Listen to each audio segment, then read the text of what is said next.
So what's a local council, and what have councils become? Firstly, the council is actually the group of elected councillors and mayor. The actual institution they preside over is a municipality.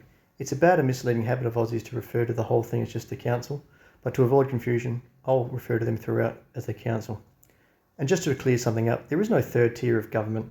Local government and state government are the same thing. Councils being referred to as local government is a complete invention of the 20th century and key to the scam that will be explained throughout, using Rockingham, Western Australia, as the example. To help people understand what's happening at their council, a few business and financial terms need to be explained and understood, namely receivers and receivership.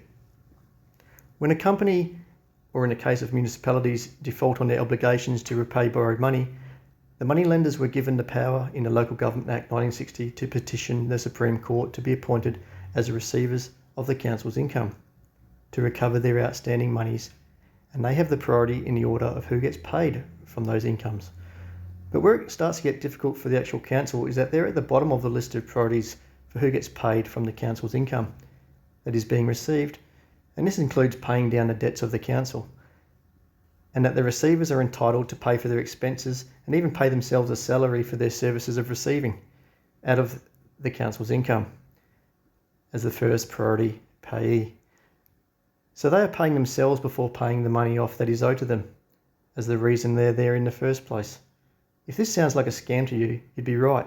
A scam made possible by legislation made by the receivers of a higher entity and their masters being the state government.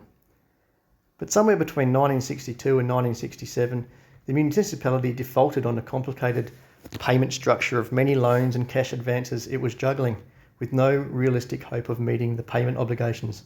In 1967, they had over 80 loans with lenders and banks that are still in operation as some of the big four.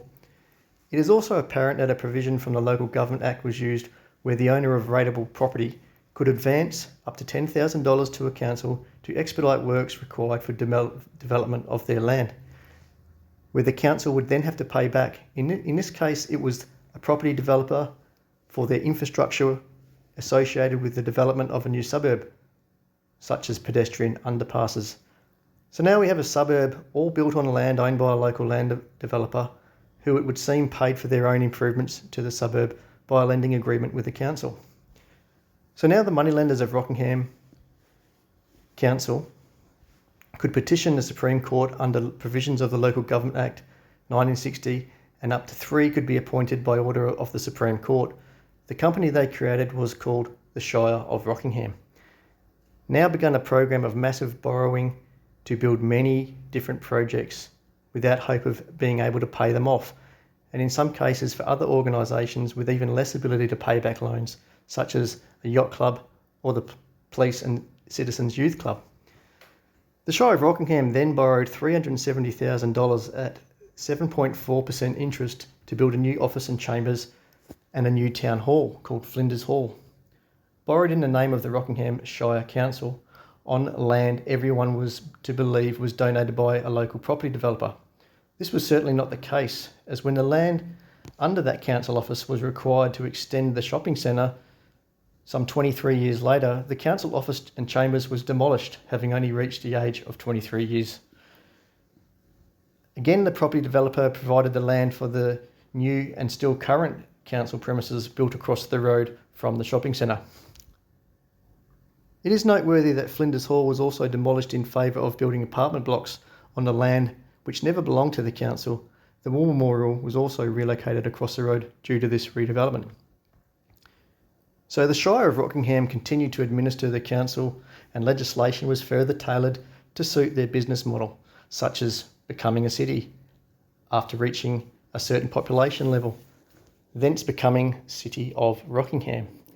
This is completely incorrect and shows that the state government has no line of authority to the true crown. A city is proclaimed by a king or a queen, such as when Queen Victoria appointed a bishop to Perth in 1856.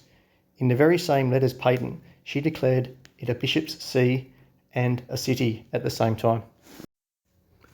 Rockingham Road Board and Rockingham Shire Council still exist today, hidden behind a veil of trickery, lies, and the apathy and ignorance of the people. So what can you do?